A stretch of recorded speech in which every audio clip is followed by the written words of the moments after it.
What's up everybody and welcome back to my channel. It's time for a recap of what went down on Teen Mom OG Season 9 Episode 1. Guys, I have to say, and you already know this from Teen Mom 2 and other shows I cover, I cannot stand COVID being referenced in these shows. I know they can't not mention it, but I'm gonna fast forward through all those protocols and stuff like that. Yes, we know you're being safe. Good for you. I also didn't really care for that Zoom meeting that the girls had ahead of the episode kind of really officially kicking off. But you know, quick note, did anyone notice that Catelynn kind of speaks to Amber like she's her mom or something like that? Like Amber was talking about how things weren't going that well with Dimitri. He's a little possessive or something, and Kate's like, and you know, right, that you shouldn't blow, like just her tone. I was like, huh girl, you're kind of talking to her the way that I would assume you talk to your 5-year-old daughter. And speaking of Amber, so she claims that Dimitri is possessive and jealous because he's so far away from her because of, you know, what's going on in the world right now. They haven't been able to see each other in 7 months.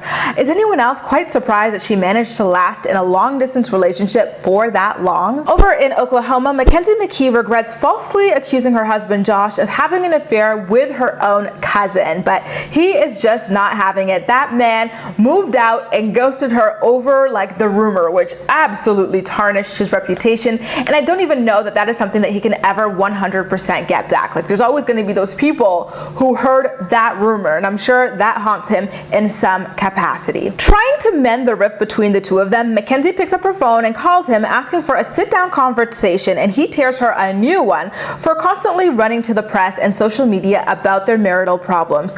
You guys know I cannot stand this trifling ass, lazy ass man, but I'm team him on this. Like Mackenzie really needs to shut up if she's going to continue on in this relationship. You know, you can't keep complaining about what it is that you're willing to accept. At a certain point, you gotta just shut up and accept your misery. It was a very nasty rumor to put out about your husband with absolutely no form of proof. So anyway, she asked Josh, you know, if he wants their marriage and their family, and he says there is no family, very dramatically, before hanging up. It almost felt a little bit scripted there. Now in LA, Cheyenne invites a personal trainer to come over to her house because she's too scared of the virus to go to the gym, and so she's on her balcony. Her mom and her sister are down in the backyard, and she's dramatically reading something that she got as a message. I want to say text, but it could have been a DM, I don't know. She's like, ah ha ha ha ha, and then of course her mom and sister are like, Cheyenne, what's that you're laughing at? She's like, stop guys, I don't want to talk about it, stop guys. And they're like, Cheyenne, could it be a man or something you're flirting with? And then of course she eventually kind of like gives in and lets them know that she is back to dating Zach. So we get a quick montage about just how badly Cheyenne treated this poor man, and I forgot that she literally packed up his SHIT and told him, hit the road, Jack, and don't you come back no more, no, you know, because Cory told her, why don't you just be single? F-boy Cory caused her to lose this dedicated man who was madly in love with her, there for her through a pregnancy that wasn't even his, you know what I mean, and the birth, and helping to raise this child for the first, you know, year of her life. Like it is quite stunning to me that like he's back in the picture after all of that. Low self-esteem is a bitch, I'll tell you that much. So anyway, the trainer that she calls over eventually comes to the house, and OMG, could he ever get it. Cheyenne seems to only associate with beautiful people and only be related to them as well, and of course she herself is beautiful, I swear. Meanwhile in Michigan, it's really nice to see Catelynn spending time with her horses and cleaning them, because you guys know I used to call out how lonely and like matted and dirty that poor horse of hers was all this time. So she's claiming to want to find a career that she's passionate about, but we'll see how long that lasts. I genuinely hope she finds something she's passionate about and ultimately ends up sticking with it. Remember, she tried being a vet tech and then she realized, oh wait, you have to study for this, oh wait, you have to know animal breeds, oh wait, you actually have to go to work for this, and she kind of dropped that idea super quickly. So she complained about her daughter Nova being at home right now, you know, due to the pandemic. She can't go to her kindergarten, and she's like, that stops me from finding my passion and like getting into a career. And I'm like, sis, you and Tyler were child free, claiming to want to go to university and become counselors or whatever for years. So don't pin this on your daughter being home for a couple months now. Like, no, stop it right here, right now. We're not falling for that okie doke. And then down south in Tennessee, Maci's restraining order against her baby daddy Ryan Edwards has officially expired, but she's still only communicating with him through his mother Jennifer, aka Mimi Jen. Quick sidebar, y'all, what kind of sick and deranged and twisted person wears a transparent face mask? I'm gagging even like repicturing it, so you can see every little droplet of like their hot breath. Like, oh my god, when her producer came out, I wanted to fight her, like, and throw up at the same time, like, just, you know, because who does that? It was disgusting. Like, it was so foggy, and like there's like spit droplets on it. Like, what are you thinking, sis? If she keeps it up with this transparent face mask, she's going to be my next arch nemesis now that Kristen doesn't come around anymore. Anyway, Maci claims that Bentley never tells her that he wants to see Ryan, but he does talk about wanting to see his siblings. In fact, Bentley apparently doesn't want to see Ryan anymore unless he goes to therapy, and that is quite heavy to me, that an 11-year-old is levying that sort of ultimatum on their parent. Like, it is serious.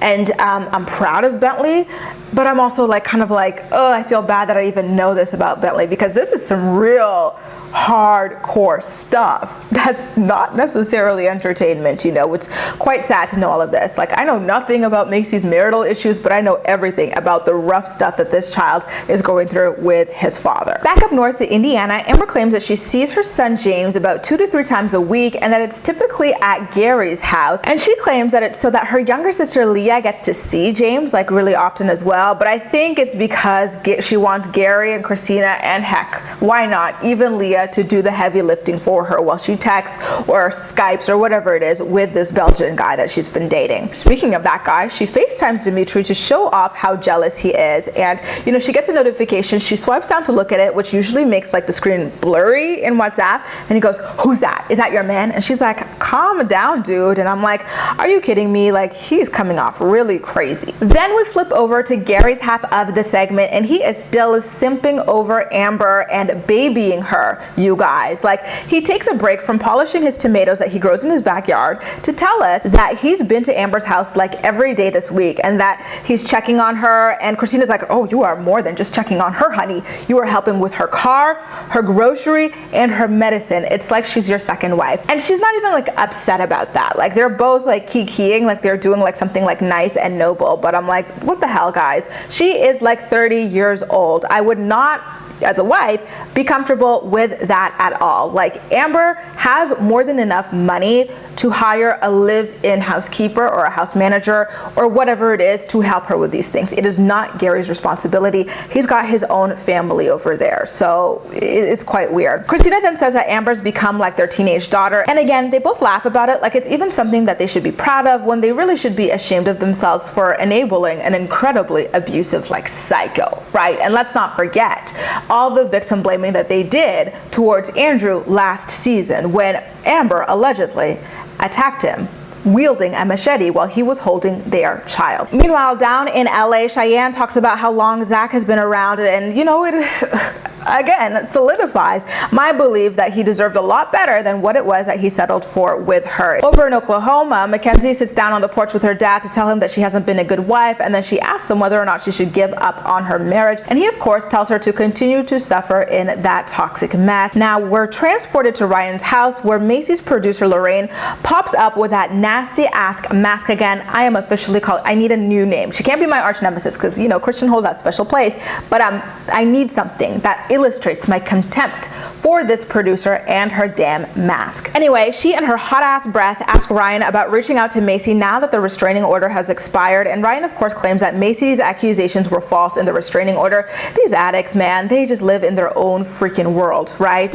Jen and Larry talk about not seeing Bentley in a month, and Ryan, you know, very obviously had a lot of jitters, not only in his eyes, but his body was like ticking and stuff, and he was, you know, doing his usual thing. So I, in my humble opinion, believe that he is back on that hard stuff, and I honestly don't even think that he ever left it, even in rehab and jail and whatnot. In LA, Cheyenne and Zach talk about how Cory came between them the last time in their relationship, and I found it funny that Cheyenne wasn't ready to talk to Cory about this relationship. It was still new or whatever. Meanwhile, fast forward 2 months later, the two of them get pregnant. It's like, I'm not yet ready to tell you about this relationship, I'm taking it really slow, but meanwhile, 2 months into it, surprise, we're pregnant. These teen mom girls truly waste no day damn time. Meanwhile, in Michigan, Catelynn and Tyler send Nova to school, and Catelynn tells him that she wants to get into microblading and beauty school stuff, and we know that she actually does do it in real life. She did become certified, which is amazing. I'm really happy for her. She's looking good so far this episode, you know, like her hair is well done. It's like well kept. It's not greasy or anything like that.